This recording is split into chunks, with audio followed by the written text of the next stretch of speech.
अगर आप भी चाहते हैं HD म्यूजिक वर्ल्ड के ऑडियो वीडियो सबसे पहले आप तक पहुंचे, तो सब्सक्राइब के लाल बटन को दबाएं और हाँ, बेल आइकन को दबाना ना भूलें।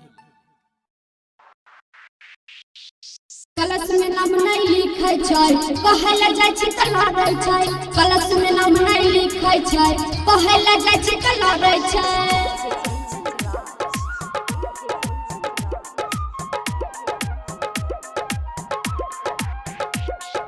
Presented by HD Music.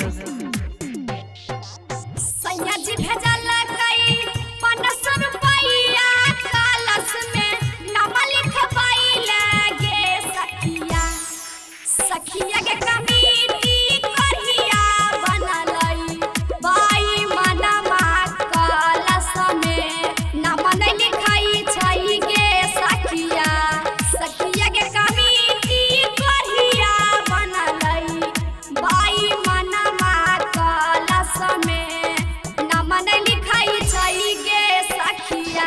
सखिया के कमिटी कहिया बनलई, बाई मनमा कलश में नाम नहीं लिखाई छै गे सखिया।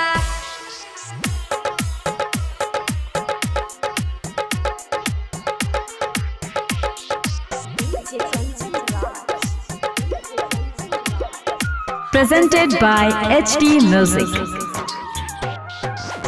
हमरा के रहै कहलस में नाम बात गोटे, एगो के हटैल कई गे सखिया।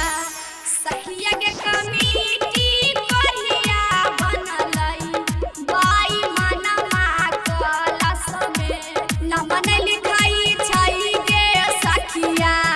सखिया के कमिटी कहिया बनलई, बाई मनमा कलश में नाम नहीं लिखाई छै गे सखिया। सखिया के कमिटी कहिया बनलई, बाई मनमा कलश में नाम नहीं लिखाई छै गे सखिया।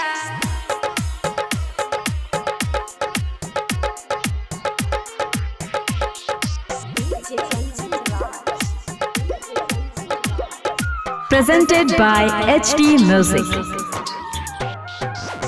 गरीब के पैसा लहके कमिटी कहिया ढल जतिन महला गे सखिया। सखिया के सरपंच मुखिया वार्ड कुछो नहीं कहै पैसा कमिटी कहिया रखै गे सखिया। सखिया के सरपंच मुखिया वार्ड कुछो नहीं कहै पैसा कमिटी कहिया रखै गे सखिया। सखिया के कमिटी कहिया बनलई, बाई मनमा कलश में नाम नहीं लिखाई छै गे सखिया।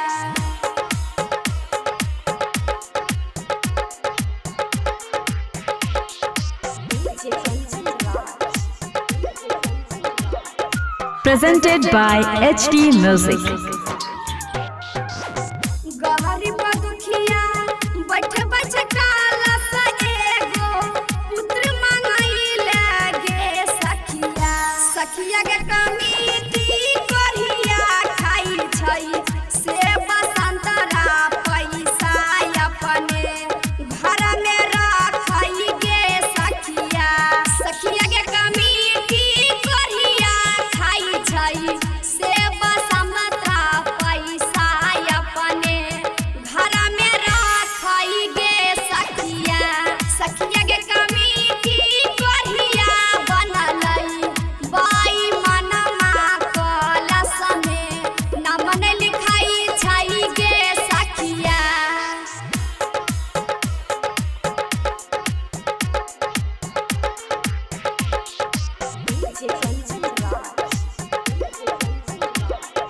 Presented by HD Music.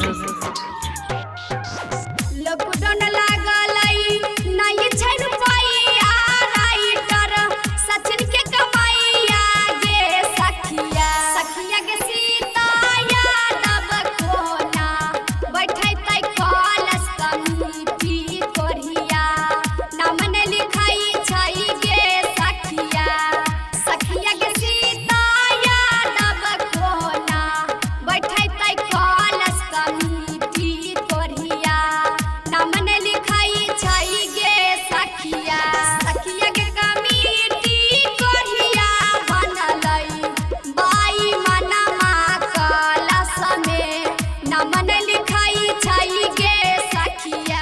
Presented by HD Music.